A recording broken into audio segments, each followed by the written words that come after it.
I pledge allegiance to the flag of the United States of America and to the republic for which it stands, one nation, under God, indivisible, with liberty and justice for all.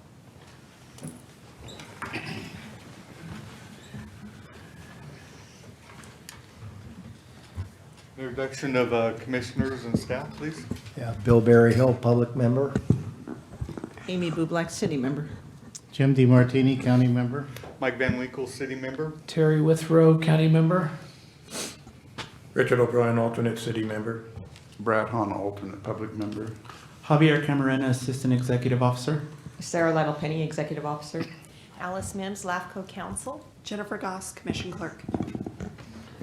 Okay, we'll move on to public comment. Anybody would like to speak on anything that's not on the agenda? Now is the time.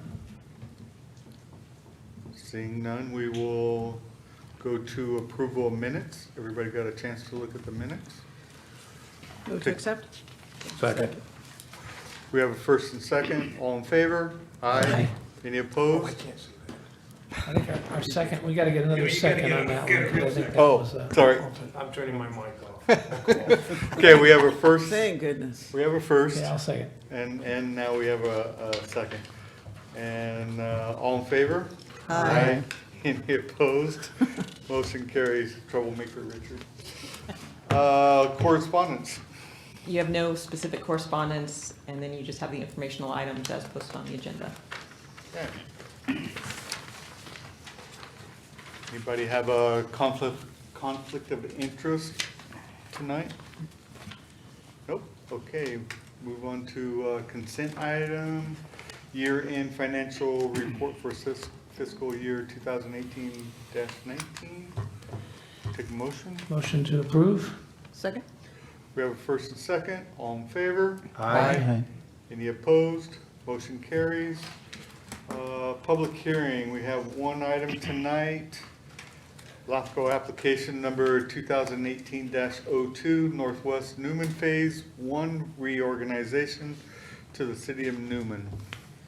Good evening, Javier Camarena with LAFCO. The item being discussed this evening, as Chairman Van Winkle mentioned, is LAFCO application 2018-02, the Northwest Newman Phase 1 reorganization to the city of Newman. The proposed project is a request to annex approximately 121 acres to the city of Newman and simultaneously detach the area from the West Stanislaus Fire Protection District and Central California Irrigation District. The site is located west of Highway 33 and south of Stir Road, northwest of Newman and within the city's sphere of influence. The following slide is an aerial of the location. As you can see, there's some ag land, there's a few commercial properties closer to the corner of the intersection, surrounded by other ag properties and residential and development to the east and south, as well as the city of Newman city limits. The proposed territory has been pre-zoned by the City of Newman for business park, community commercial, professional office, and mixed-use residential uses. The territory is Phase 1 of the Northwest Newman Master Plan. The Cortese-Knox-Hertzberg Act requires several factors to be considered by LAFCO when evaluating a reorganization. A discussion of these factors can be found on pages 2 through 7 of the staff report, and we'll just go over a few of those factors that must be considered. Part of the factors that are considered require an analysis of community services for the territory. According to the plan for services, essential governmental services including law enforcement, fire protection, water, sewer, and roads will be provided by the City of Newman. The site will remain within the Newman Crows Landing School District and Turlock Mosquito Abatement District. And as mentioned previously, the territory will be detaching from the West Stanislaus Fire Protection District and the Central California Irrigation District. Also note that the city has indicated that it is able to provide the services to the territory. Stanislaus County and City of Newman have agreed upon the Northwest Newman Property Tax Revenue Exchange Agreement. Upon annexation, the property taxes will be shared in accordance with the agreement, and that agreement can be found in Exhibit C of the staff report. Another factor to be considered is whether the proposal is considered a logical and orderly extension of the city's boundary. Given that the project contains several commercial uses, the site is located within the Newman sphere of influence and is adjacent to the city's northern boundary, the argument can be made that the proposal is considered a logical and orderly extension of the city's boundary. LAFCO Policy 22 requires the applicant prepare an ag preservation plan to provide the commission additional information related to ag land. The commission may consider approval if there is sufficient evidence that demonstrates the following. Insufficient alternative land is available within the sphere of influence. Development is imminent. The loss of agricultural land has been minimized through a preservation strategy, and the proposal will result in planned, orderly, and efficient use of land and services. According to the the Northwest Newman Master Plan EIR, most land within the city's existing city limits is developed with urban uses, and no other feasible areas are available. The proposed reorganization is Phase 1 of the Northwest Newman Master Plan, and phasing will promote planned, orderly, and efficient development of the master plan area. Last, the city has established an urban growth boundary restricting urban services until December 31st of 2040. The urban growth boundary is listed as a preservation policy that is encouraged by the commission based on Policy 22. Staff has received a letter and comments from the public in opposition to the reorganization. The letter is included in the staff report. The letter included concerns related to financial hardships, irrigation water rights, connection costs to city services, and the loss of historic structures within the territory. Should the commission approve the proposal, the annexation will be subject to protest proceedings. Further details on the protest proceedings can be found in the staff report and in Government Code Section 57075. Pursuant to CEQA, the City of Newman prepared an EIR for the Northwest Newman Master Plan, which addressed the proposed reorganization. The LAFCO Commission, as a responsible agency, must consider the environmental documentation prepared by the city, and the commission must make findings related to the EIR and statement of overriding considerations. So in summary, Newman is able to provide the necessary services, and the city has taken measures to create a logical and orderly extension of the city's boundary. Staff's recommendation can be found on page 10 of the staff report, which includes consideration of the environmental documentation, approval of the reorganization, and initiation of the protest proceedings.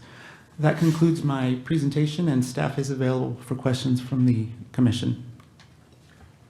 Questions? I have just a quick question about this CCID issue that I'm not sure I understand. That they initially had a problem with this, some of the residents that were there, and now they don't. Anyway,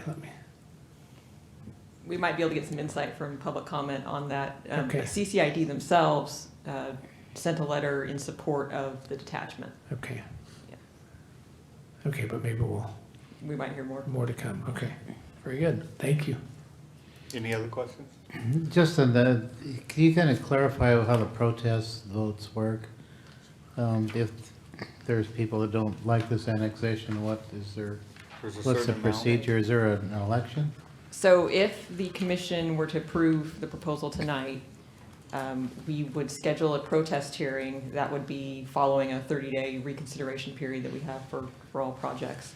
The protest hearing is an opportunity, they have a 21-day period of time. We send out a notice to them allowing them to fill out a form and protest the commission's decision either as a landowner, voter, or they could be both. We calculate the results of that, and if they reach a certain trigger, either 25% or more of the landowners or the voters, it could go to a more formal election. If it reaches a trigger of more than 50% of the registered voters, it could terminate the proposal. But it's an additional opportunity following the commission's decision for the folks in that area, in the affected territory, to either uphold the commission's decision or to terminate the proposal.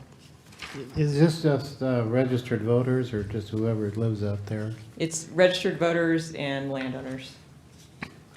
Even the landowner, even if he lives in Patterson or something, they would get a ballot or what? Right, so property owners, at least for the protest hearing portion of it, property owners within the area and registered voters within the area would get an opportunity to protest. If it triggers an election, then it becomes the registered voters' decision.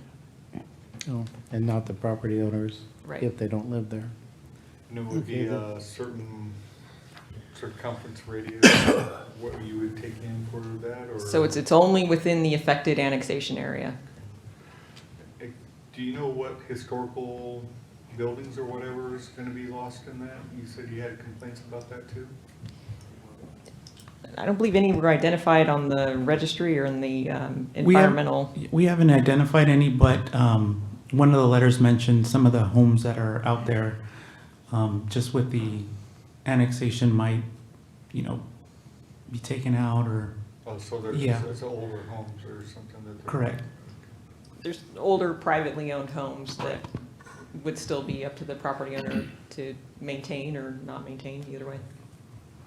How many people would be able to vote on the protest based on landowners and occupants out there? There are 54 registered voters within the territory. Okay. And And 30 landowner, some odd landowners, is that but those what you remember? probably some overlap, right? Right, Can't recall that. but either trigger that occurs. Any other questions before I open up public hearing? Nope. Okay, we'll open up for public hearing. Anybody that would like to speak on this item? I have one card here, Michael Holland.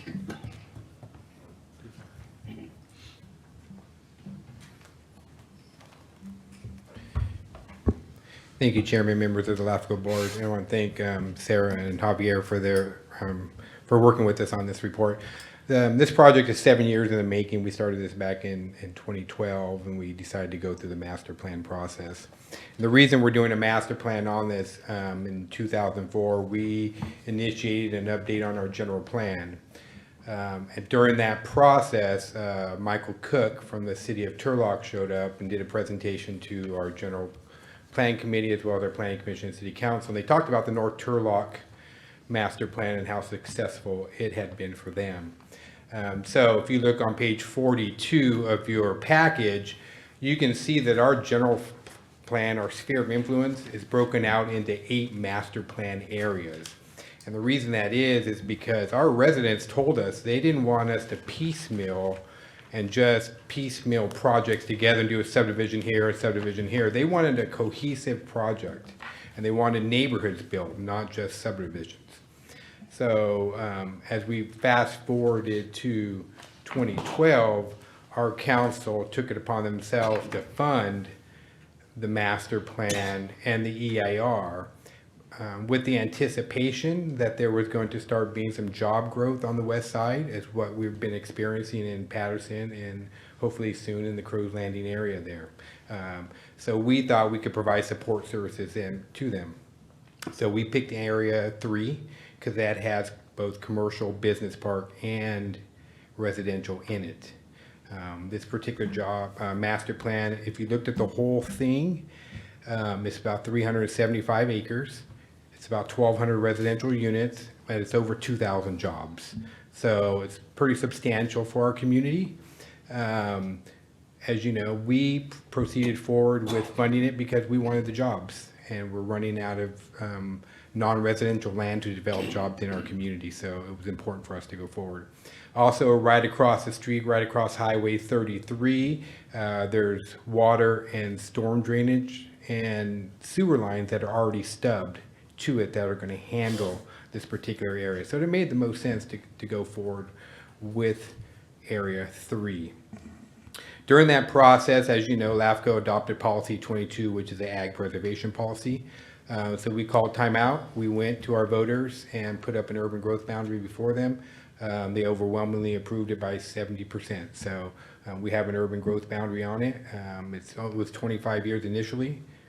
Our general plan is due to be updated in 2025, 2030. So at that point in time, we'll probably look at extending that urban growth boundary, probably another 25 years right after that. So that's how we've been proceeding forward with that. When we talk about, the plan for services, our police department already provides first responder for police services in that area. Right now it's under county jurisdiction and sheriffs, but they don't actively patrol that area. So under a mutual agreement, non-written agreement that we have with the county, we generally respond to calls in that area. Same thing goes with fire. We have a co-location. Our firefighters are also Newman firefighters as well as West Stand. So if there's a fire in that area or if there's an incident in that area, our people respond to those incidents. And then what they do is they just get in the West Stand truck as opposed to the Newman truck. But we're already providing fire and services to it. I've already talked to you, in fact, we already have water, sewer, and storm right across the street. In 2018, we got a new sewer permit from the state that would allow us to expand our wastewater treatment plant to handle our entire primary sphere of influence for which this falls under. So we will already have the permit to move forward. We just have to expand incrementally as this project expands. We've received an $800,000 or $500,000 grant and then another $400,000 grant. We already drilled a 500-foot well in the area that's going to provide water to this particular project, as well as provide some storage and solve some deficiencies that we currently have in our existing system. So the plan for services is already there. We know it's going to be moving forward. We've already done the fiscal analysis, and we've worked with the county on providing for tax sharing. So we're ready to provide services to that. Another important piece, and I think Supervisor DiMartini can do this because I'm sure he's taking a lot of phone calls on this. Jensen Road. Jensen Road is a buggy lane in some parts. When I say buggy lane, we're really talking it's a one lane little road that cars have to wait for the other car to come through so another one can go by. And so the county doesn't have the funding to improve that. It's not on their capital facility fee program. So if this project doesn't get annexed, that road will never get fixed. So we are already doing some preliminary engineering with the anticipation if this goes through, we're hoping in the next 2 years to put water, sewer, storm drainage along Jensen Road as well as widen that so that you could have 2 complete traffic lanes and vehicles can move in and out of there freely. It's also a public health and safety issue because high school kids take this route to school and there's no sidewalks out there and with the cars moving around and the mud and all that. So it really is an issue that needs to be addressed. As you know, our Governor Newsom is really pushing hard on cities now to develop housing. And his goal is something like, 3 million houses in like 5 years or something like that, which is, it's gonna be crazy. But we only have 110 paper lots in the city. We're pretty much built out. We don't have any large vacant lands, probably over 4 or 5 acres, other than that 100 lot one, which is about 13 acres. So our residential inventory is at nil. All the finished lots already have permits pulled on them, and most of them have foundations poured. It's probably going to be out of that finished lots probably early 2020, if not sooner. So we're going to be out of lots. One of the other things that we need to think about is we originally did a master plan for the whole 375 acres, but knowing LAFCO and the policy, and it's good planning as well, we wanted to work with our property owners, is we didn't annex that large portion from Fig Lane westward because those are large ag parcels and that are currently in large ag production. And the infrastructure is not there to support the residential portion of this project yet.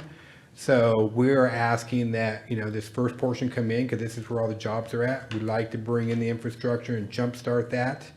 And once we get the infrastructure there, and we think that would be in a 3 to 5 year time frame, then we can come back to you with another phase, which would be residential in nature. And so when you talk about planned and orderly growth, you know, as a planner, this is what we're seeing. You know, we're gonna provide this first phase, get the infrastructure there, and then when second phase comes in, we're gonna do that. You've seen a lot of cities in this county that have annexed large swaths of land in 2008 or 2007, and vacant land just sits there, right? Out of ag production because they don't have the water. So that's not what we're doing. We're training for planned and orderly growth. So. Again, we approved, the council approved this project in 2017. There was some time that went by because we were working with the county on a tax revenue sharing agreement. So we got that all worked out this summer. So that's why we're here today. But in conclusion, I'd like to just reiterate, this is a good project. I think it's everything LAFCO wants to see. You want to see jobs. You want to see a good job housing balance. We're in excess of 1.5 jobs per house. You want to see orderly growth. You know, we're planning this thing out. We're phasing it out. The whole thing's been master planned already, so we know what it's going to develop like. We worked with our school district throughout the process. They placed the school in the middle, so the education system is going to be taking care of it as well. It's a logical extension of the utilities that are in the area. So with that, I think this project stands on its own, and we hope that you'll support it. So with that, I can answer any questions, and like to also reserve the opportunity to come back and talk to you a little bit about it. I think there might be some comments out here that I think I can correct. So any questions for me at this time? Questions? I had a couple. I just, I do not understand at all the, this Class 1 water rights and what the policy of CCID is. From reading the staff report, it was not real clear to me. It sounds like they're going to detach from the district, but I don't know what a Class 1 water right is. I'll give you my summary, but I know Mr. Martin is here, who's the executive director of CCID, and he can probably expand further. CCID does not like urban uses in their districts, so as lands annex into cities, they like those lands to be detached from their district. If you have a Class 1 priority water, which means you have the highest water right in their district, meaning you're going to get water, you're going to get an allotment every year at the lowest price possible. You change from that Class 1 to a Class 2, which is a lower priority. So in a critical or a drought year, they have the right to not provide you water. And then they will actually charge you a little bit more for Class 2 water than they will for Class 1 water. If you have Class 1 land right now and you're being detached and moving to Class 2, two things that can happen as you are the property owner. You can transfer those rights to another property that's within the CCID boundaries or is eligible for CCID water. Or you can tell CCID that you'd like to sell those rights, and at their next auction, they will auction off that right, and the property owner will receive all the proceeds from the sale of those rights. Are there any permanent crops out in this area, like almonds or walnuts? On the corner of Jensen and Highway 33, Mr. Clark owns approximately 10 acres of walnuts. But the other ones, I believe, are more of, I think, Mr. Cerruti and the Pinehurst property, and then there's a little bit of dry farming out there as well. Okay. And do you have any concerns about Orostemba Creek and any flooding that might occur on a wet year? At the time any of these projects develop, they will have to address the floodplain issues. We may or may not have a Orostemba Creek solution at that particular point in time. As you know, Jim, that's a $40 million project. So they may just have to raise their building pads out above the floodplain. Correct. Well, that's an option, just like Taco Bell did. Yes, just like, as my daughter calls it, Mount Taco Hill, she calls it. That's the strangest thing I've ever seen a fast food place do, mount up on a big mound like that. Jim, you can thank the federal government for that, for changing our maps. Yeah, so, okay, I just wondered, do they have to take that in consideration, that they're in a floodplain? Yeah, and Repair so, what they and do. Jim, going back to the Class 1, Class 2 water rights. So the city of Newman, we have approximately 32 acres of Class 1 water. We've worked with CCID to develop an agreement that would say any of these, if these property owners come in, we could work with the property owner, and Mr. Clark is probably a prime example. We've offered to allow him to access our Class 1 water if there is a year for which CCID deemed it to be a critical or a drought year, and he would not receive any CCID water. He would then have access to our Class 1 water. So Well, how does Newman have Class 1 water? Do you have, we own 32 acres of CCID land with Class 1 water rights. oh, and where is that at? Is this- We You own mean the 10, sewer we, plant? yeah, we own 10 acres on Mariposa, and then we own 22 acres of Class 1 water on Brazo Road. So does that, Michael, does that get you 4 acre feet per acre? Is that how much you get in is that how much CCID? It's not determined, it's really determined on the year. There's no fixed, it depends on how much water comes that year, and I think Mr. Martin can talk a little bit more about that, but whatever that Class 1 allotment is that particular year, yeah. Usually CCID always gets 100%, that's all I know, Yeah, they're Seems like better. in the bad years, I think they're around 75, but, so. just recently. They're in a lot better shape than Del Porto Irrigation District is. Any other questions? Any other questions? So you mentioned the well, you already drilled a well for this, or you're in the process? Yeah, so if you look up the, I don't know if you have the screen in front of you, probably just a little bit to the left of the J on Jensen Road. We own 2 acre site out there, and we've already drilled the well. We're completing the financing right now. We expect that bids will probably start in the next 30 days, and we hope to begin construction in the spring of 20 and probably complete that project summer of 21, weather depending. But it's a new municipal well with a 1 million gallon storage tank. Currently, our city only has 75,000 gallons worth of storage, so that's not a lot of storage. Any other questions? All right, thank you, and I know you reserve the right to Thank you. come back to, okay. All right, next would be Donald Clark.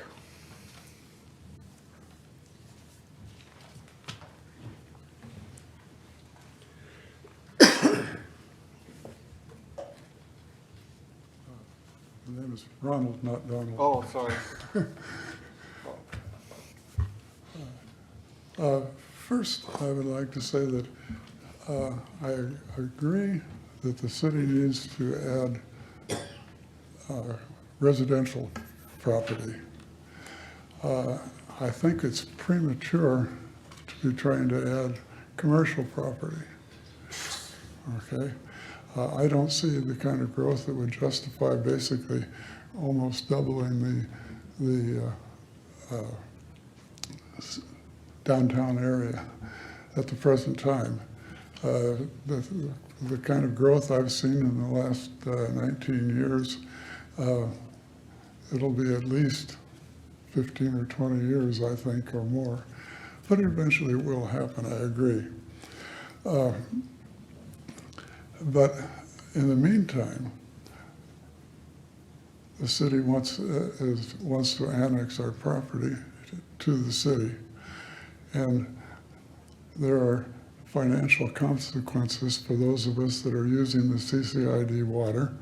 The price triples and availability goes down. And we're getting nothing in return that I can see. On top of that, in the plan that you have, they're asking us to connect to the sewer and the water and the other utilities. And these will be at great expense to us. Our property is approximately 10 acres, and our house is in about a third of the way, 2/3 of the way back and 2/3 of the way from Jensen Road, which means long run of utility lines to either corner where it's going to be available. And I don't have any idea what the expense would be, but it's going to be at our expense. And this is the sort of thing that will drive us out. And to be honest with you, I don't really want to leave at the present time or anytime in the near future. I have no plans. I haven't fully moved in. And so I don't want to move right out like that. So that and the fact that I just don't see the good. Well, maybe there's something going on that I don't know about. I mean, I'm just an ordinary citizen. But I see growth in the general area, but I don't see commercial growth. Most of the new people that have gone in the last few years tend to use it as a bedroom community, and I don't see where they've contributed a lot to the local economy, and I don't think the new ones that are going to go in adjacent to us or be on the west side of us are going to be much different for quite a while, because the kind of infrastructure they look for is already available within a reasonable distance. In other words, basically the population density isn't there for commercial development at this time. I do believe that the city should have zoning control, but I just don't think they need to be, don't think they need to have control of the, full participation in the city. Also, there are problems that I'll let someone else discuss. That the people who are living there because they don't want to live in the highly developed, commercialized housing. I mean, many of the people, including our next door neighbors, are second and third generation citizens of the area. And I don't think that most of them are anxious to leave either. Okay.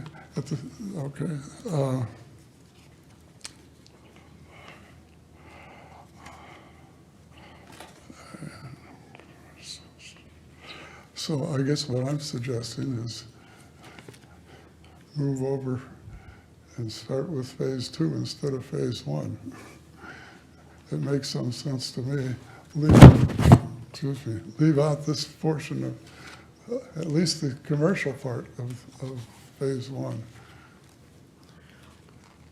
Okay. Do you have permanent crops on your land? What? Do you have a permanent crop like an orchard or on your property? Do you have trees? Do you farm your property? Oh, yes. We have 10 acres, approximately, about 600 walnut trees. Are you in the Williamson Act? What? Are you in the Williamson Act?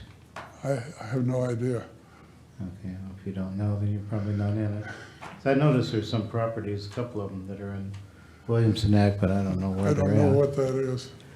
It's an agricultural preserve. You get a tax break for keeping the land in agriculture. Well, No. it is, except for our house, it is in agriculture. Well, it's a specific contract that you have to ask for. So, hey, if you don't know, that's okay.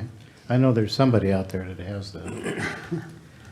I don't know where it is or how much or anything. That's all I have. Any other questions? No. Okay, thank you, sir. Okay. Thank you. Rosalino, is that correct? Clark? Huh? My name is Rosalind. Okay. That's okay. Clark. And that was my husband. And he covered much of what I have to say, except perhaps maybe I feel a little more strongly about the impact it will have on the small landowners. Not the big landowners, they're going to do okay. But it's a real financial hardship, and it's a real hardship for those people to give up their way of living. They live there because they like it, And many of them, as my husband said, have lived there many years. They have farm animals, they have small crops, they have income from this. Some of them have orchards. And when I've gone around, I've talked to a lot of them, and they really don't want to be part of the city. They like the lifestyle the way it is. Cities have many regulations. One of them is animals. The city's made some concessions in the animal line, but nobody wants to sell Bessie the cow or anything. And so they are, with some restrictions, letting us have some farm animals, but that's kind of touchy. I don't think that's going to last too long. The other thing is like cost. When you triple the cost of water, and when you have to dig sewer lines, and we are in the commercial end, so we get hit with a 10-inch or 8-inch sewer line or water line, so we have to bring it all the way in from the street, and that's going to be very costly. And so I'm worried about the impact, but I'm mostly worried about before development occurs along Highway 33, all these rules and regulations and hookups, and to me, this is a big cost. And the benefits from the city, I don't think are going to offset these costs. As I said, my husband covered much of that, and I do appreciate you letting us have time to voice some of our concerns. Thank you very much. I just had a question, because I didn't Sure. understand your comment about having to pay for a sewer or a water line. Well, the city will put it out in the street along Highway 33 or along Jensen Road, and our house is a couple hundred feet off of that, so we would have to dig our own line from the city to our house, from the road to our house. We would have to pay for that. You couldn't continue to use your domestic well? No. See, the city demands that we hook up to the city services. So we may not use our septic tank, which works very well, and our well that works very well. And many people have complained about this because they want their well and they want their septic tank. They do not want to hook up to city services. But this is one of the conditions of annexing to the city, that we lose this. We have to hook up to city services. Is she correct on that? So Mr. Holland can probably explain it better than I can. The city has adopted an implementation plan that has a couple of triggers in it for hooking up, and one of them is when the service is actually available. So when the line is, I believe, 200 feet away from the property, and even at that point, I think the second trigger is within 5 years of it being within 200 feet. And he might want to come back and clarify that further if I said it wrong. Okay, yeah, I'd like to have some clarification on that, that they're forced to hook up. Yes. Okay, well, thank you very much. Okay. All right, thank you. Jarrett Martin?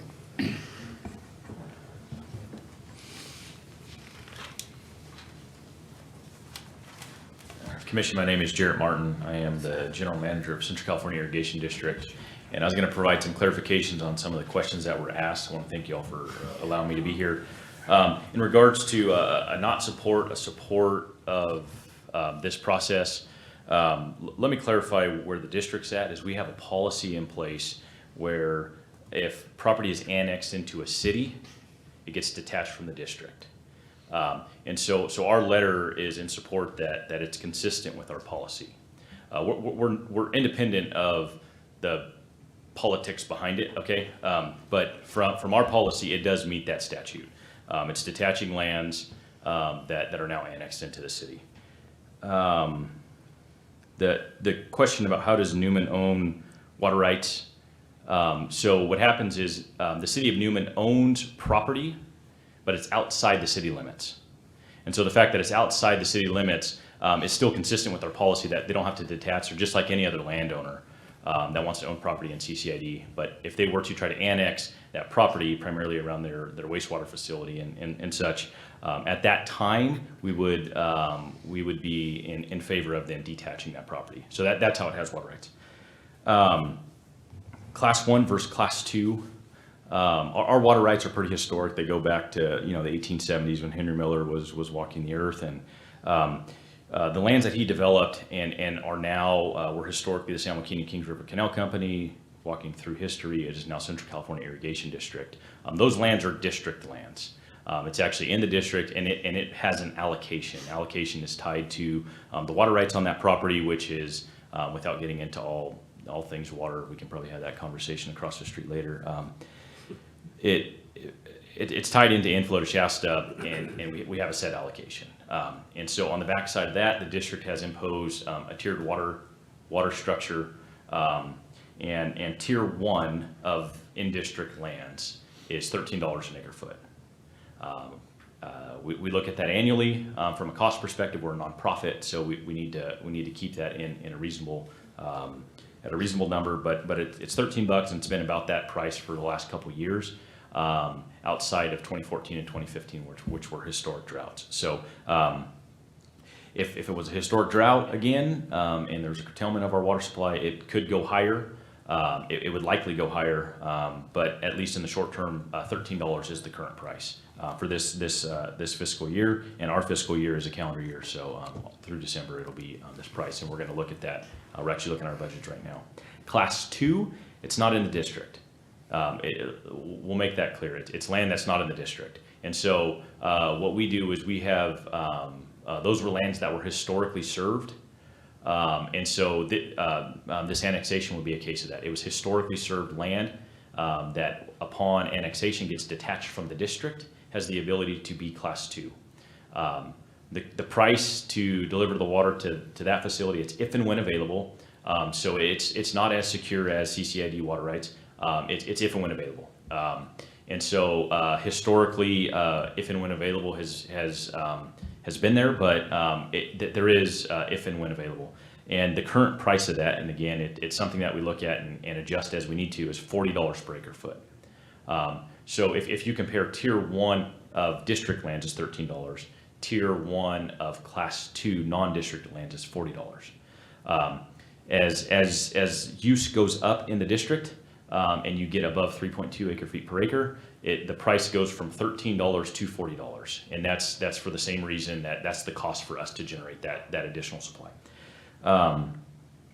Our policy is upon this process proceeding, assuming it goes through, that the land would get detached from the district and immediately become class 2. So it is no longer within the district. If there's a question, I'm sure it would come up, so I'll just address it. What happens to those water rights that were on that? Because now this class 2 doesn't actually have a water right. It has the ability to get water if and when available. So the water right is gone. But we do serve it just as if it's any other class 2 if and when available. And their class 1 rights, we have a couple policies on what the folks can do with their water rights with that. So I'll open it up to questions and maybe some clarifications. I need some clarification because I think the city manager said that they would transfer water from their parcel to a parcel that's inside the city. Are they able to do that? Yeah, great question. So currently there is nothing in place to do that.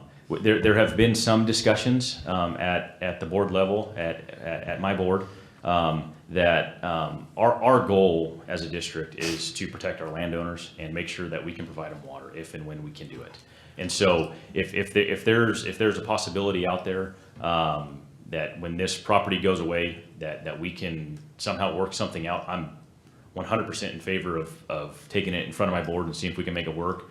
But at the moment, there is no agreement that has been signed. Possibly there could be, depending on what the board wants to do with it. Correct. And there could be a viable path forward, but we don't have anything in writing yet. There's no infrastructure in place to do something like that, is what you're saying? Would it require infrastructure to happen before that would happen? So, great question. The infrastructure is already in place because they're taking delivery of CCID water, and so they would continue to take delivery from that source if what we're talking about were to come to fruition. So we're playing a little bit of a hypothetical situation here. They would be able to continue to take delivery from where they're currently taking it. TID allows that. I've transferred water from one place to another. I've done that many times. Or if one parcel had a pump, I would use it and transfer the water to another one, so I understand how that can work. Okay, well, that's much clearer now. So are you in discussions to try to work out the transfers, or you're just gonna wait to see if this? No, great question. Yeah, we've been in discussions with the city.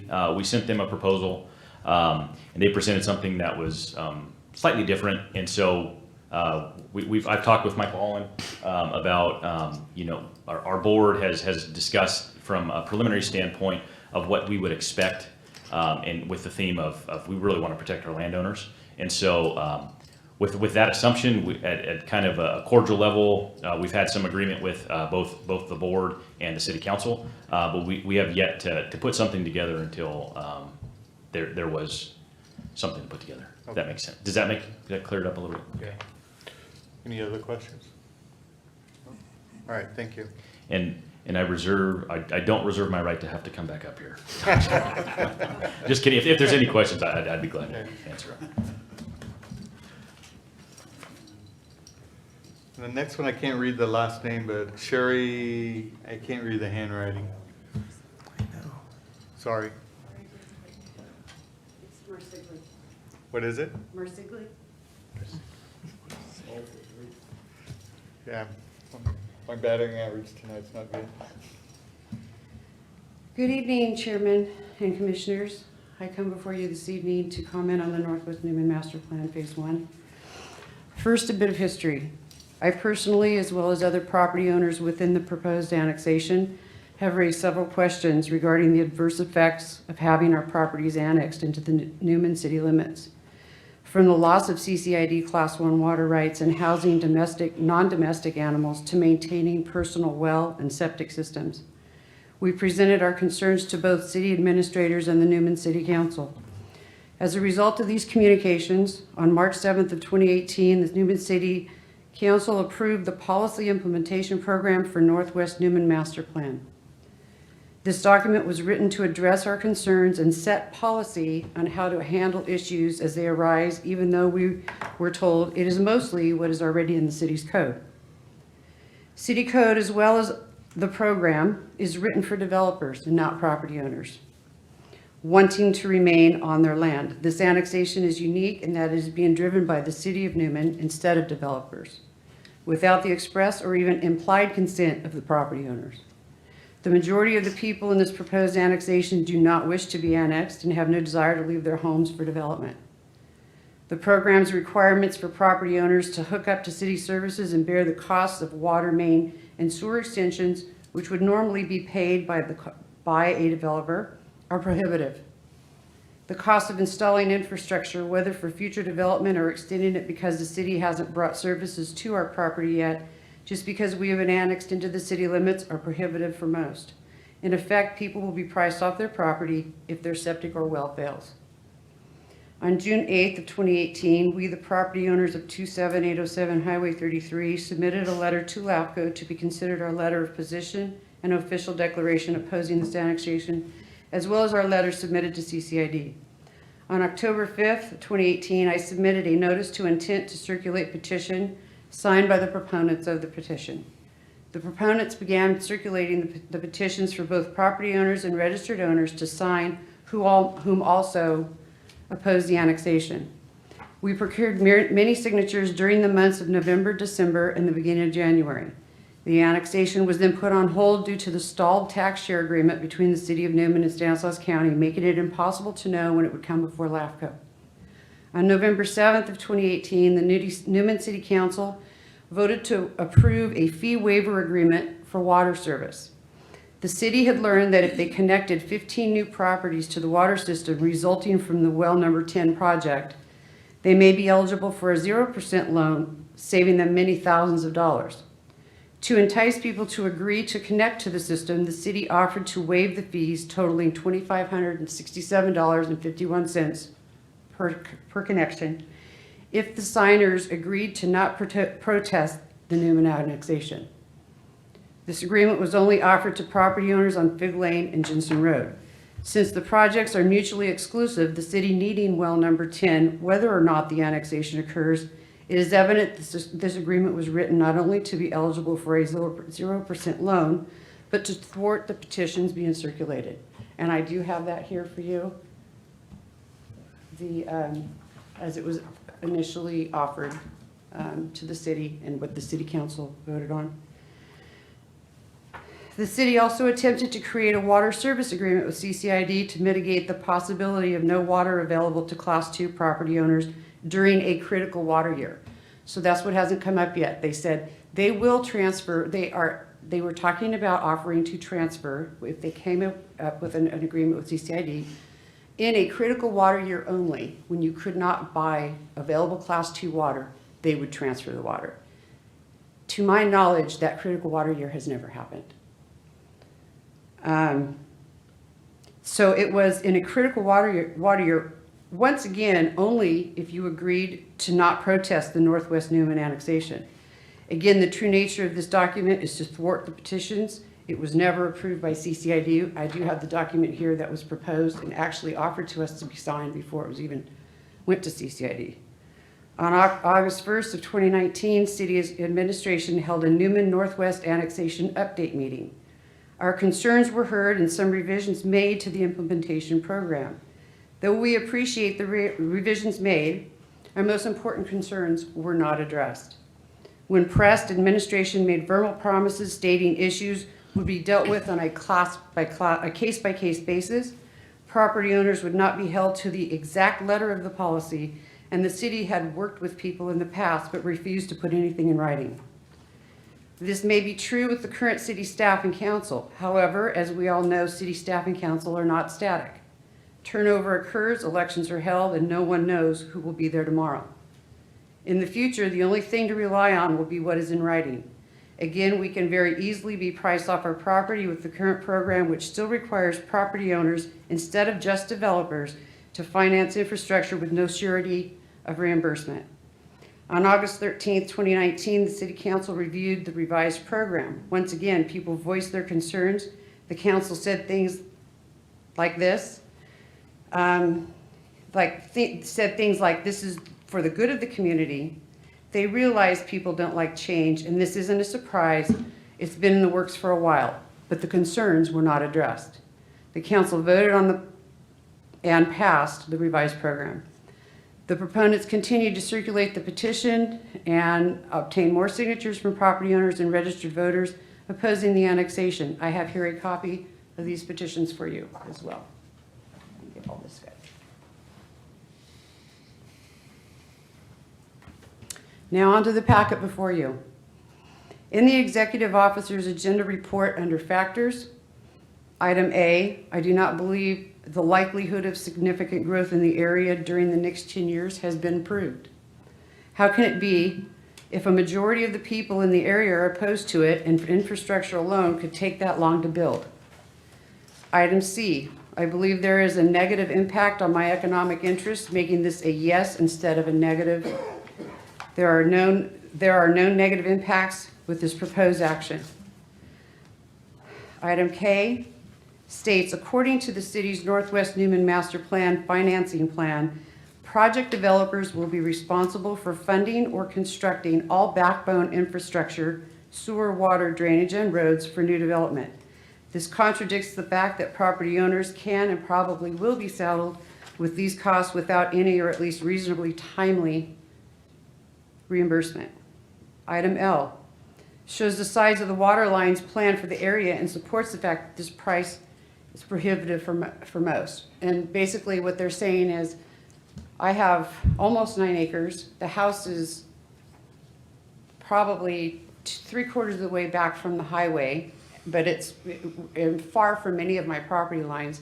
Newman is saying they'll bring the service up to the property line, but in the implementation program it says if they determine, based on what I'm not sure, that in the future that water line would be needed to be large, 8 inches, for future development, I have to put an 8-inch line in. And they were only going to allow reimbursement after 7 years. If the development didn't happen, they wouldn't keep track of it. I think they extended it to 20. Fact is, I can't afford to put an 8-inch line in to have water in my house. Same thing with my septic. I believe, the only property that is in the Williamson Act. It was built in 1905. It's a 114-year-old home. If any of you have ever been to Newman, as you're coming into the Newman city limits to the west, it's the big white house, the colonial white house. Historic property. Would hate to see it. Would hate to lose it.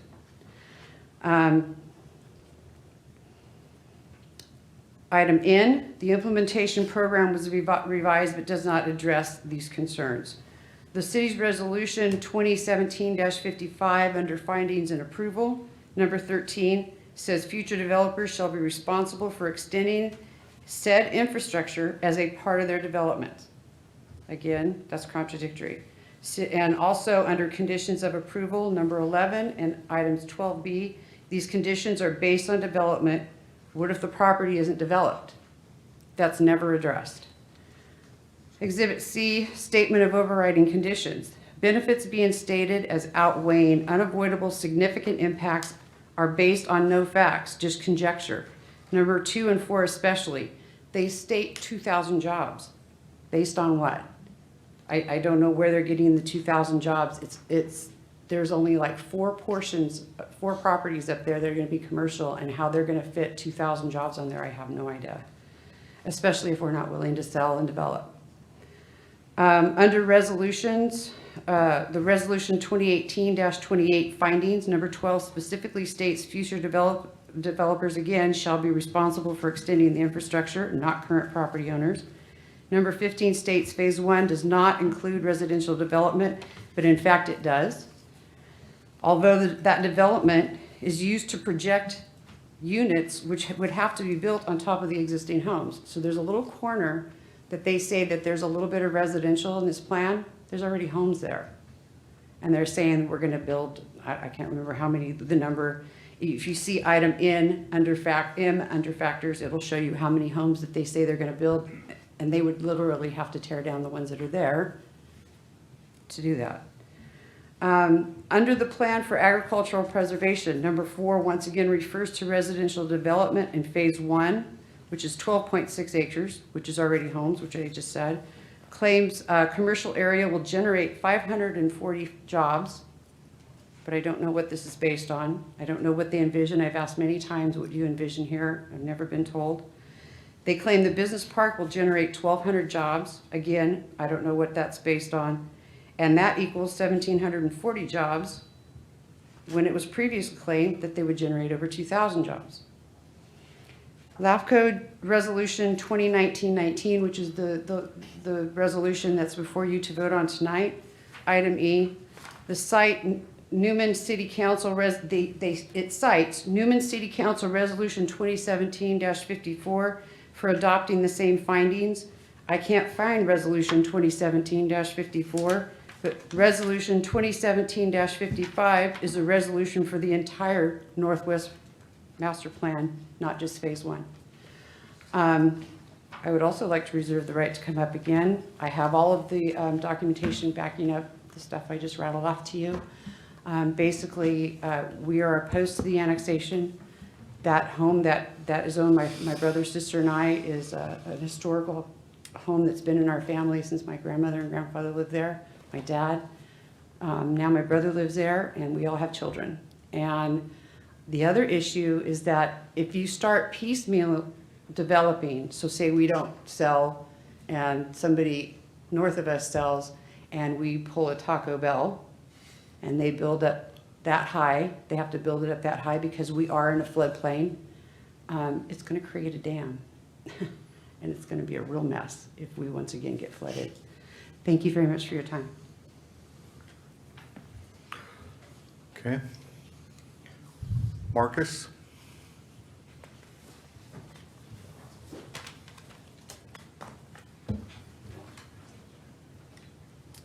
Good evening. I am Sherry's son. I'm 5th generation in the West Side, and my family, I would be the 4th generation to be on that property that is in the annex proposed. I would just kind of like to reiterate what my mom says. The city of Newman is proposing all of these things to get people not to oppose the annexation. They didn't offer it to any residents on Highway 33, so we were not offered the 2,000 waive fee for hooking up our lines. We do have a very shallow well, and if they put that well in on Jensen Road, along with a lot of orchards that are getting put in off of Stir Road, they will drain our well possibly, and if our well goes dry, we are forced to put in an 8-inch line to our property, which is several hundred feet away from the road. Also, the city is saying our area is zoned residential or commercial, sorry, and say everyone else does sell and they do build all those homes, but no one in our area sells. None of these 2,000 jobs are going to be created, and that's their main reason for building all of this stuff. So if we don't sell or anyone else sells, what's the point of building this if you're not getting the jobs that you want? Also, I'd just like to say that it's just a part of our history, and it's really no benefit to the city of Gustine, or Newman, sorry. Thank you. Okay. Steve Bassett?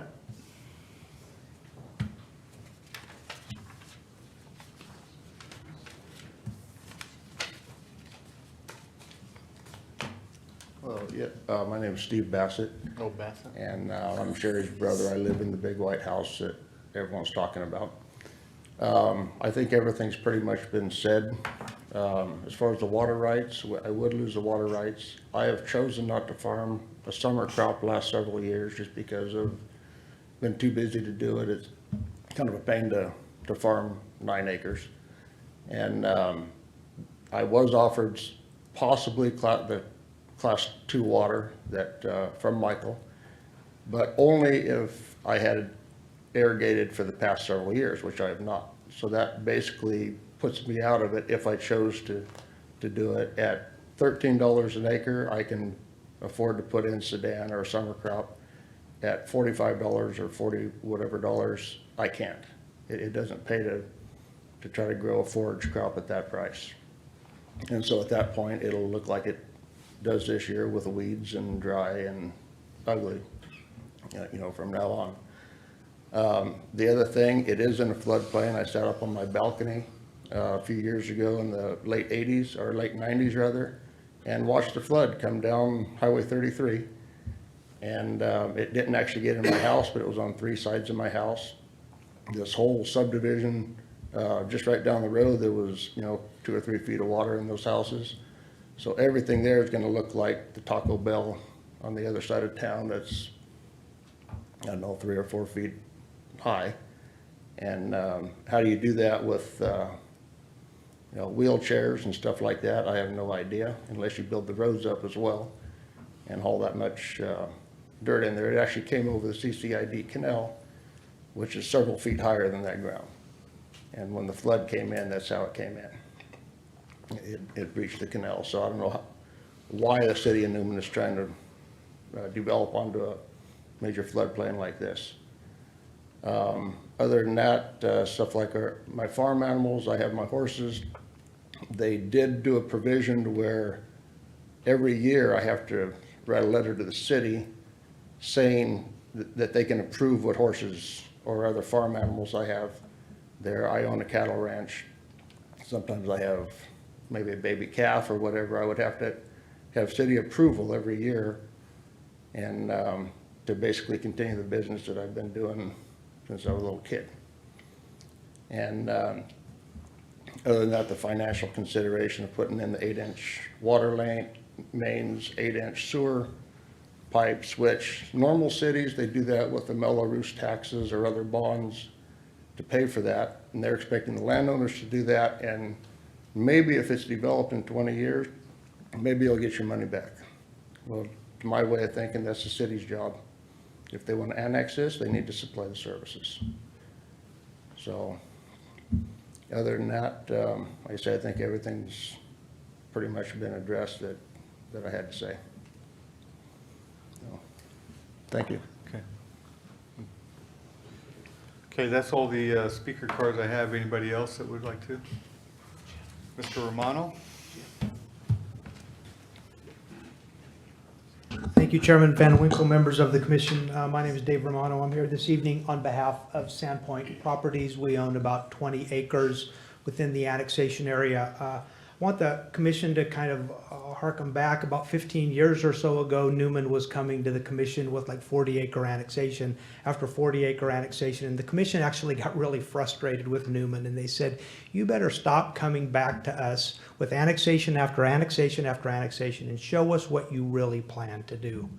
Newman took that to heart. They did a general plan update. They prepared 2 master plan areas. They brought it to LAFCO. They showed you specifically where they were going to grow. They asked that it be annexed, included into their primary sphere, and LAFCO did that. And then after that, they've taken the last 7 or 8 years and done a substantial master plan for this area. We're a landowner within the area. We farm that land. It's open field crops. We understand the price of water will increase a little bit, but we also understand that Newman has chose to phase this in a logical and orderly way, which is one of LAFCO's charges, to make sure that the development is logical and orderly. It's an economic development project. Highway 33 is kind of the lifeblood of Newman. It's where its traffic comes through town, so it makes sense. We're excited about the prospect of this. We're very thankful of the city of Newman taking this project on themselves and spending their money to move it this far down the path. And so we look forward to the opportunity to be annexed to the city, to participate in development of this area, and ultimately, as this continues to move to the west, they have a master plan in place for how infrastructure will be provided, how growth will occur, and I think they've just done a really good job here. So we're supportive. I just wanted to get up on behalf of a landowner that has a little under 20 acres. We understand the benefits. We understand the detriments of annexing. It's business park zone property, and we're looking forward to an opportunity to help Newman provide those businesses as other communities around them are doing. So those are my comments. Thank you very much, Chairman. Okay. Anybody else like to speak? No? Okay, we'll close the public hearing. Bring it back. Questions? I think the city manager wanted to go. Oh, I'm sorry. Oh, reopen public hearing, sorry. Thank you, Chairman. Just a few points of clarification. So as part of our master plan and environmental analysis, Applied Development Economics did the fiscal analysis for us. They're the ones that have told us what the number of jobs that would be created in that area, as well as what the assessed value of that would be. So that's where we got those numbers from. Again, just because we're moving this forward in terms of trying to plan for the future, you have to plan for the future runs you over. And so we're looking out, we think we're looking out for the betterment of the entire community when we're trying to create jobs locally. A lot of our locals have to commute out of the community to go to other jobs. A lot of them have to leave our community. We have a strong leakage of sales tax into Turlock and Modesto, and now Patterson as well with their super Walmart over there. So if we've grown, we've had some interest. AutoZone just recently moved in, Dollar General just recently moved in, Taco Bell's coming in, and the developer of Taco Bell wants to develop the rest of that phase 2 of that commercial center over there. We've had some preliminary conversations with a second grocer who sees between these developments that were approved in the late 90s, early 2000, Hearthstone Ranch and Sherman Ranch. There's about 800 units there. They heard that this had potential for 2,000 units, so they started a grocer kind of offline, had somebody come talk to us and say, hey, what's going on with that? Is there real potential? And is there a potential site for a community commercial / grocery store shopping center up in that area? And we told them there was, and that's part of the master plan process that we showed it to them. So we think that there is potential out there. You see what's happening in Patterson, and if you would have looked at Patterson 15, 20 years ago and they were doing all that annexation and master planning, Super Walmart wasn't on the radar, but they are now, and they're landed there, and Amazon's there. But you know why? Because they planned for it. They planned for it, they got themselves ready, they had their house in order. So when someone came knocking, those jobs can come into the community. That's what we're looking to do. Michael, I'm just going to interrupt you just for a second, if that's okay. Just if we could address the issue with regarding the requirement to hook up for the residents, it seems to be a sticking point here. I know we bring lines all the time in the county into county pockets, and they sit there for years and nobody has to hook up to them. Correct. We hope that they do, but most of the time they can't afford to in these county pockets where we bring these. And so I'm just wondering There are some city ordinances that do require hookup into services when they become available into your area within a certain distance. With that being said, we probably have 6 to 10 wells that currently operate in our city. It's not an ordinance that we actively enforce, but it is an ordinance in place. And we, in full disclosure to the property owners, we developed a policy implementation plan in case something like this were to occur, what would happen in that particular case. We don't foresee ourselves forcing people to connect into it. It's just not, if it's just one little residential unit there, we're not going to force them to do it. If their well goes bad, we're going to want them to hook onto city water. If their septic goes bad, we're going to, and the septic system's within 200 feet, we'd probably want them to connect into it. But as you all know, a lot of you have been in this realm for a long time. It takes a lot of work to engineer, design, and install water and sewer lines. It's not something you typically make a property owner do. But we had the policies in place in some of our ordinances, so we just put it in there. But I can't see how that would really work in terms of the Bassett Marsigli property and making them extend a sewer line to go from the edge of town to there. There's a water line in back of their house. Would probably be a better one if their well ever did go dry. We probably allow them to exit off of the back road, off of Lee Avenue, as opposed to coming off the Highway 33. So that's the residences that are back there. I can see those little neighborhoods. Yeah, there's a residential behind them. Their house is closer to that, so that probably makes more sense for them to go that direction. But people were asking a lot of questions. I thought it was important to do a policy implementation program just so we can look at what that says. And and reality is look, this is an orderly development.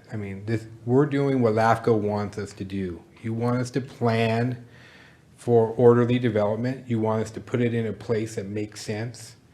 And you want multi-use types of development, not just, 400 acres of residential. That's what we're doing. We're meeting your goals. We have an ag preservation policy. We have an urban growth boundary. We're doing what LAFCO wants us to do. And so, and then, we adopted that implementation program, and then, we had some delays, and Jim can testify that, there were some delays in getting that tax agreement going because the county had their own issues going. And so once we got that resolved, we brought this back. It wasn't a stall tactic. They can talk to county staff on that. We were pushing county staff to hurry up and get it done. It didn't get done. But what we did is once we got that done, we invited property owners back. Let's talk about this. We're getting ready to get this in. We're not trying to hide this from anybody. We brought the policy implementation program back. They had some concerns on people having animals and some of that. We made some adjustments to that were in favor of the property owners. And so we're not blind or deaf to what they're seeing and hearing. We're there. We're trying to respond the best we can. Just a quick one. What is your typical line, a water line going to residential? Because if they're talking 8-inch line, so that's there, a big 8-inch. okay, so there's two different lines, right? There's the line that goes down the road, and then there's the line that comes off of the road. When they're saying 8-10 inches, they're talking about the main transmission lines that go in the middle of the road.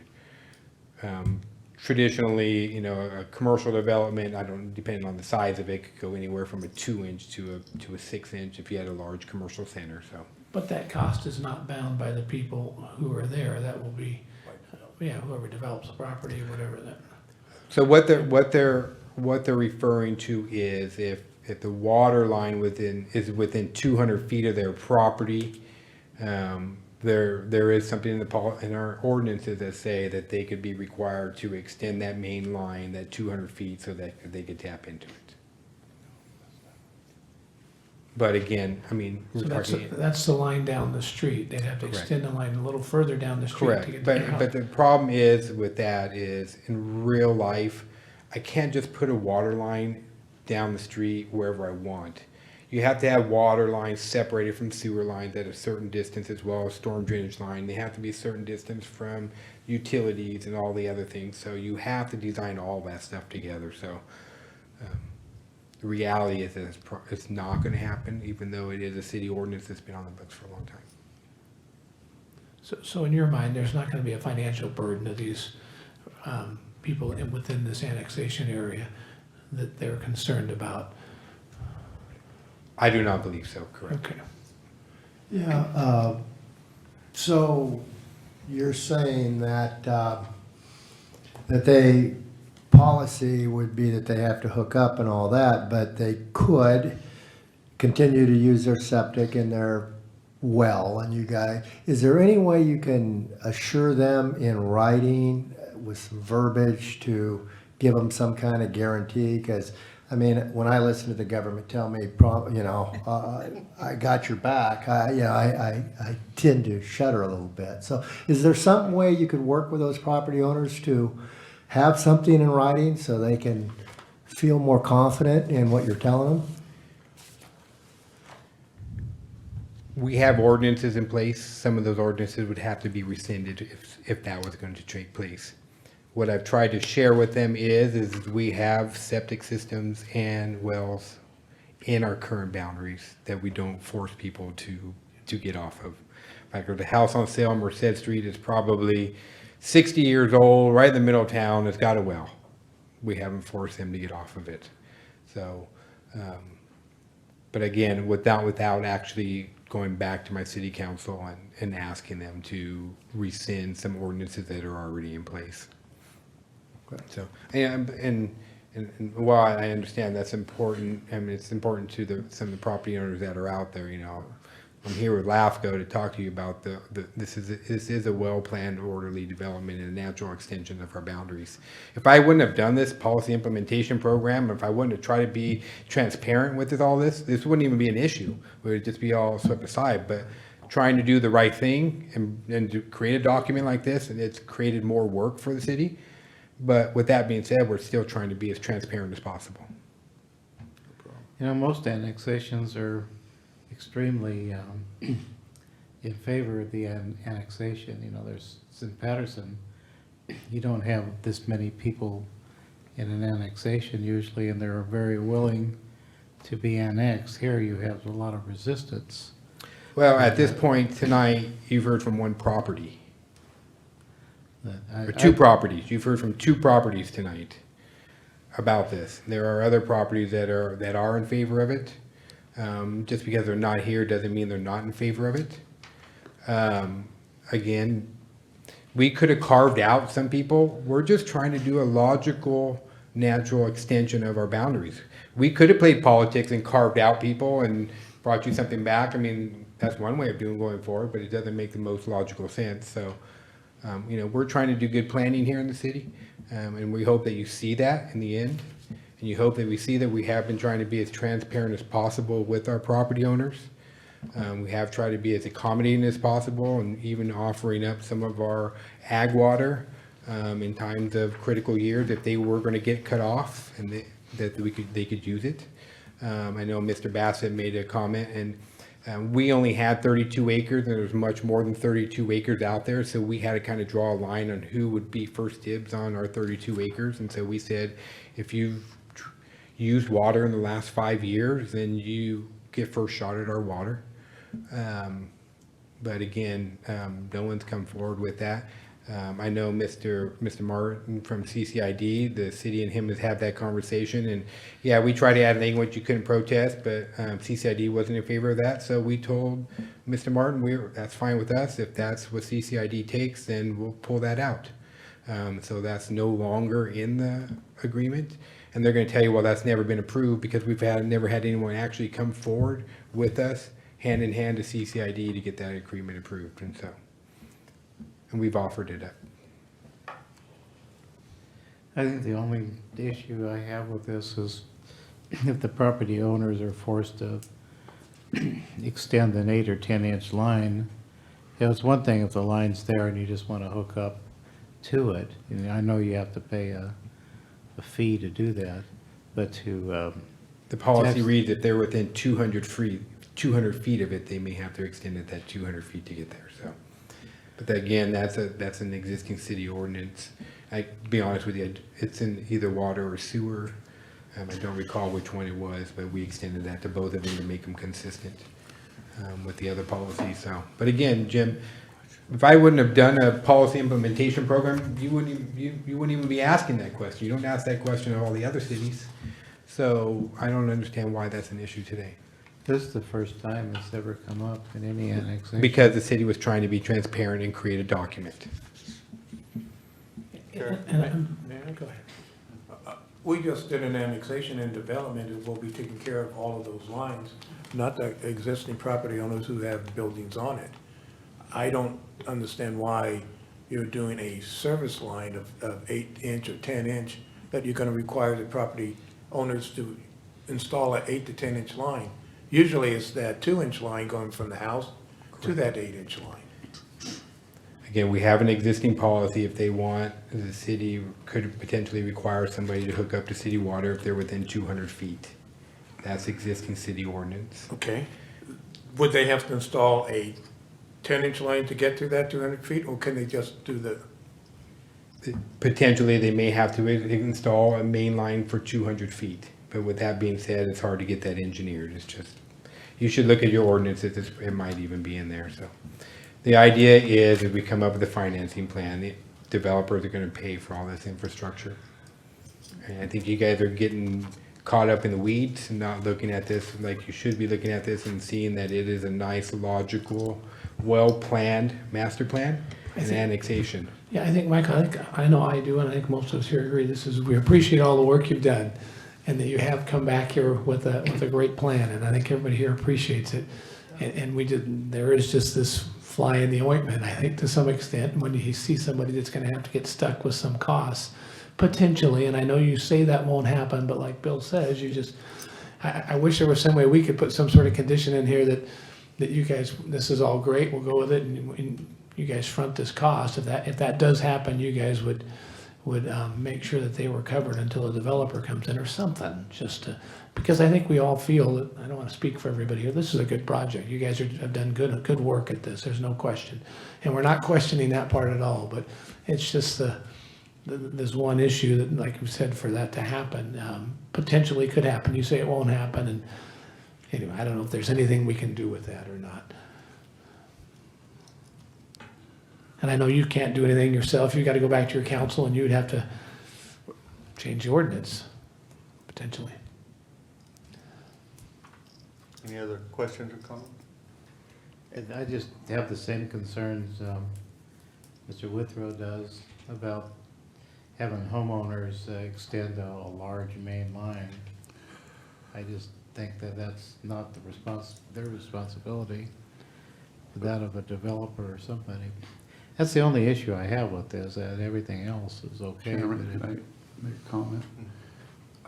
And I've been listening, I'm not a voting member, but I wanted to just suggest that, you know, in the past on LAFCO, when I've been on it, a lot of times we go beyond what LAFCO is supposed to do. We're not supposed to really get into the weeds of how the city is gonna annex or put this or that on it. It's just that it's orderly. And we have a protest mechanism in place. So we don't know if there's a majority of the people feel the way the folks that have come here, and that'll be proven out in that protest hearing. And if indeed that is true, and this is onerous enough on enough people, they're gonna come forward and say no. And I think that, to me, that's the true way to let the community speak instead of relying on, you know, just a few. Yeah. Just a comment. Any other questions, comments? Thank you. Thank you. Thanks, Michael. No, she wants to.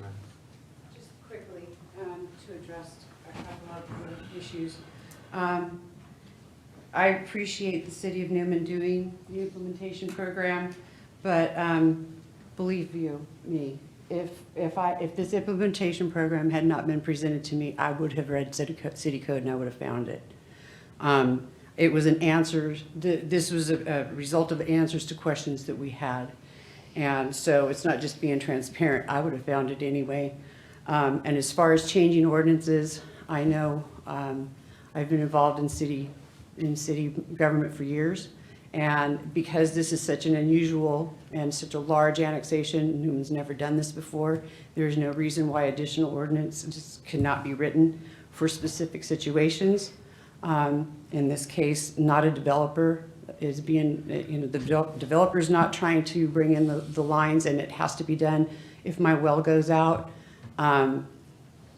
If my well goes out and my well's only 80 feet deep, chances are, before anything's developed, I believe we checked it, it was $400 per foot to put an 8-inch line in. Maybe $80,000 just to get the main line done before I got the water actually to my house. To cover that 200 feet, it absolutely prices people off of the property. As far as other people who couldn't make it, I have many signatures there showing that people are opposed to it, and I do not believe anything has been sent out in Spanish. And a lot of the people I have talked to, a Hispanic woman has been going with me and talking to her neighbors because they don't understand. And when you go and you speak Spanish to them, they understand and they don't want it. But if you have any more questions, I have researched this. I've been working on it for 2 years. I think Newman can very easily write some ordinances that take into account this unusual situation and not saddle us with these huge financial burdens. Thank you. Okay. Is that all the comments from the public? Okay, I'll go ahead and close this public hearing and bring it back. Any other questions, comments? Well, I would just, Chairman Winkle, I would just say that, this has been pushed through the local electeds, the city council. I agree with Brad, there is a process, and we're probably getting into some pretty fine details here.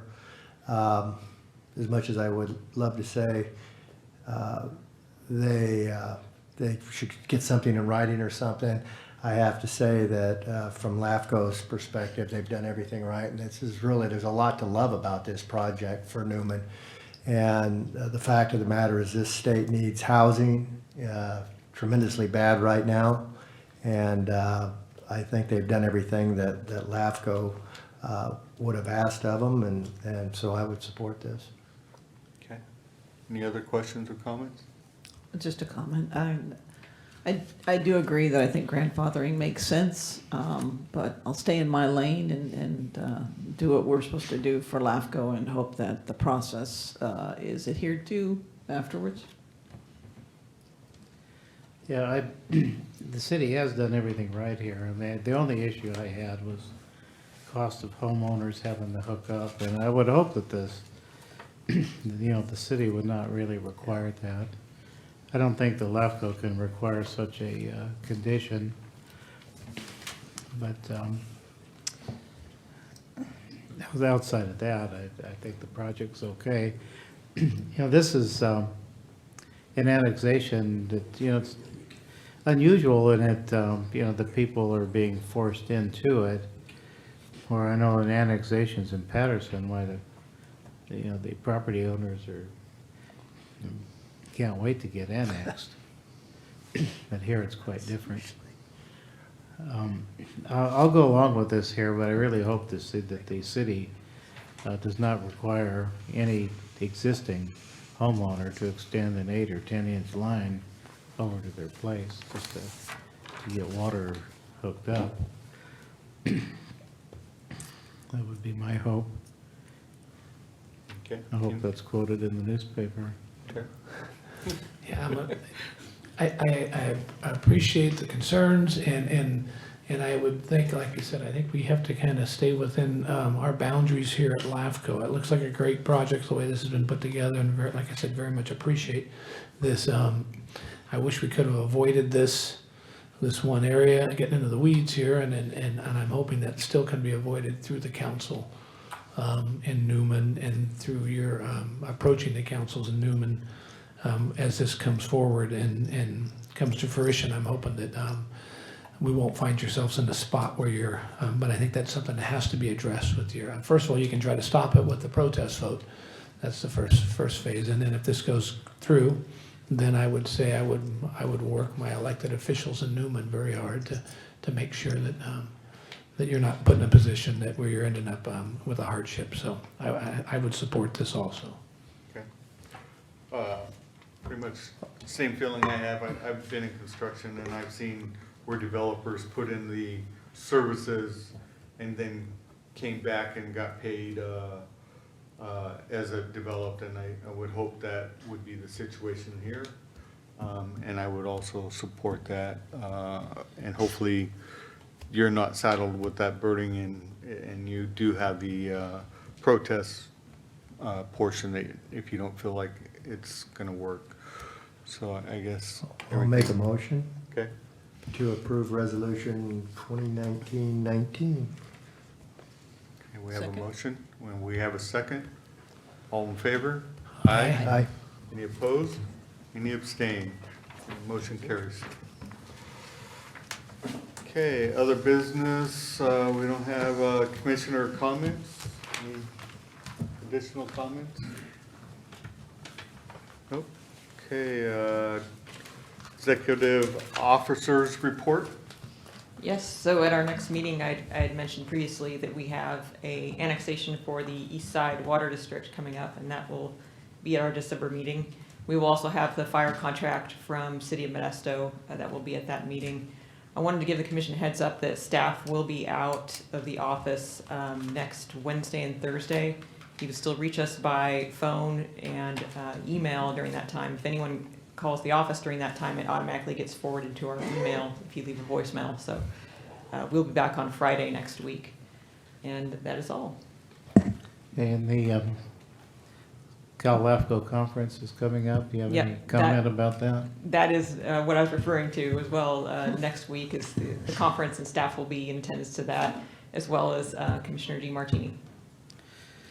Yeah, I'll be there. The mobile workshop, it starts, does it start on Wednesday or? It's bright and early on Wednesday. Okay, that means you have to get down there on Thursday Or the evening then. Tuesday. Or Tuesday. Right? Yeah. Okay. And then our next meeting here is December December 4th. So everybody check your calendars, make sure that the dates are right. And with that, we'll adjourn the meeting.